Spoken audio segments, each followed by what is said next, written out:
All right, so I'm inside Bowler X Pro Shop and Training Center where I haven't been in a while, and we're drilling some balls. And so I decided I'm not really bowling competitive much anymore, but I am going to be going to USBC Open Championships pretty soon. And clearly, everything I've done in the past hasn't been working over the last few years. So let's just take a look. Let's take a gander. So I was looking at my fit, and one of the things that I noticed was all of a sudden too short, which might explain some of the shortcomings, no pun intended, some of the lack of my ability to do the things that I want to do, almost feeling like my hand is forced to go in a certain direction, and my versatility is just not where it was. My versatility used to be where I could do whatever I wanted with a bowling ball, but now as I'm getting older, clearly my hand has changed. So let me walk you through a little bit of what I was, how I test this for myself. All right, so since I haven't bowled in over a month, the only bowling I've done was a couple of the reviews that you saw, which I've not been posting nearly enough reviews. I got a lot of bowling balls here that I need to review. This being one of them, which is the Ethos Solid. I got the new Hater Pearl, the new No Doubt over there, and a pile of them over there. So we're going through all this. I'm going to record a bunch of them today. But the first thing I wanted you to see was what I do in my process of rechecking my fit. And the first thing we do is we drill a new thumb. And I use the switch grip thumb from Turbo. I've been using them since basically they were brand new when they sucked to now when they're a whole lot better and they don't break now. Other than, you'll see people that break the tabs, but that doesn't really matter because the bigger portion, as long as the bigger portion is intact, which is this part right here, you can see not this little tab, but the big fatter portion around the second layer there. As long as that's still intact, it's not going to be a problem. The one thing I do notice with a lot of people in their switch grip is they say, wow, they get loose really quick and I lose them, which is one thing I'll say with Jopo. You don't have that problem with Jopo, but with Turbo, it can be an issue when they do get loose because it is just plastic, so it's going to wear out. They're not going to click in place anymore. Just use Scotch tape. Just take a piece of Scotch tape, put it around here. They're tapered top to bottom, so they're a little bit fatter on the top, a little bit skinnier on the bottom. So start with a piece of tape right in the middle. If that tightens it up good enough to where it's not going to spin out, perfect. If it's not tight enough, move the tape up towards the top. That'll tighten it up even more. If you got to use two pieces, you got to use two pieces, whatever you need to do. But put it on this, unless you have an individual ball. Well, maybe it's just one ball that it seems to be loose in. Then you can put the tape in the outer, which will tighten the thumb up in there. All kinds of tricks to do. But the first thing I did was drill a new thumb. So with fitting, my thumb size has shrunk down. I started with a bit size 27 32nds, when normally I would be using 57 64ths when I was bowling a lot and swelled up. So 3 bit sizes smaller, and now this feels really, really good. So then we put the thumb in, and I drilled it at the oval that I wanted. So let me move you down here. Maybe a little bit.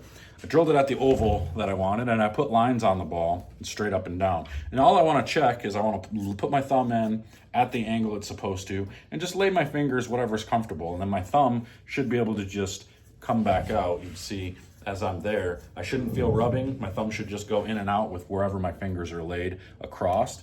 If I'm over here, if I'm at the wrong angle, now my thumb won't come out very easy. If I would have drawn the center line over here rather than where I have it and I laid my fingers there, now I know that oval's not right. So I drilled the thumb first, lay my fingers across, and then redraw the center line according to where it's supposed to be. So that way I can see my thumb coming in and out very easily.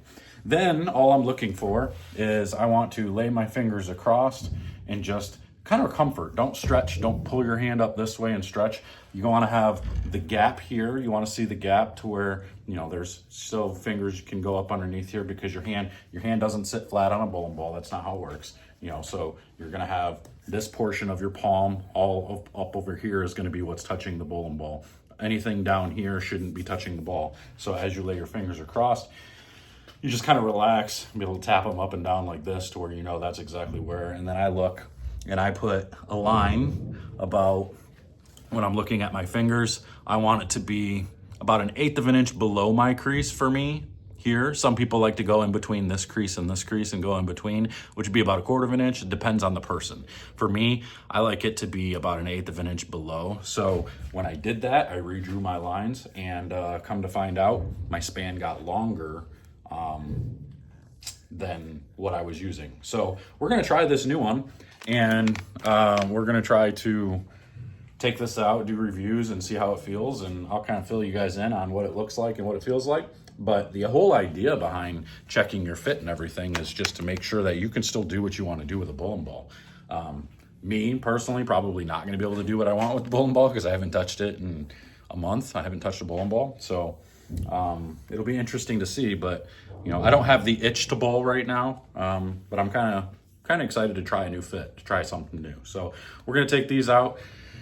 Don't be afraid to check your fit. Don't be afraid to self-evaluate. Don't be afraid to look at things. Like, look at your flexibility. Are you able to bend your fingers as much as you used to? When you bend your fingers in to try to touch this bottom crease, do you start to feel tension in these ligaments going from one knuckle to the other? Do they start to feel really tight? If so, then you need to start going with more reverse away in your fingers to make it a little bit more comfortable. Same thing with your thumb. If you start bending your thumb inward over here and you start feeling pain in here in your wrist when you're bending it in and trying to touch across, well, then now you need to use a little bit more reverse because you're not as flexible as what you used to be. So these things you just kind of have to look at and check periodically, especially as you get older, as you become an older bowler. I know there's people that say, well, I've had the same fit for 15 years, which is probably okay. But if I'm being honest, it's probably wrong. You probably have changes that you've needed to make based on your hand flexibility and your movements. And it's not a bad thing to make those things. If you're seeing success and you're still striking and you have no issues, don't fix something that's not broken. That's what we always say, right? So, but if you are struggling, like I always have, and come into the realization that probably not my talent level, the things that I do with a bowling ball just isn't good enough for the PBA Tour. So I'll bowl the small events or the big events. I mean, I'll bowl the PTQ at the US Open. I'll bowl the Masters and the World Series and stuff like that. But outside of that, I'm not going to chase tour full time. I mean, I never have, but I'm not going to bowl all the events. Probably won't. Who knows? I might not bowl any of the events this year. We'll see what happens. But anyway, I just wanted to walk y'all through this on what I check when I haven't bowled in a while and what I'm looking for. So hope this helps. And I will, we got some mail. And I'll see you guys later.